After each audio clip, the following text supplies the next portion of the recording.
ఓం శ్రీ పద్మాక్షే నమ. నమో దేవ్యై మహాదేవ్యై శివాయై సతతన్నమ. నమ ప్రకృత్యై భద్రాయై నీతా ప్రణతాస్మతాం. యా దేవీ సర్వభూతేషు మాతృరూపేణ సంస్థిత. నమస్తస్యై నమస్తస్యై నమస్తస్యై నమో నమః. మాఘమాస ప్రయుక్తంగా విశేష పర్వదినముల్లో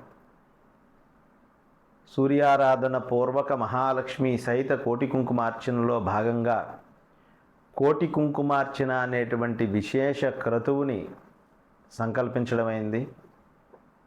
కోటి కుంకుమ అర్చన అంటే అమ్మవారికి కోటి సార్లు నామముతో కుంకుమని సమర్పించడాన్ని కోటి కుంకుమార్చన అంటారు.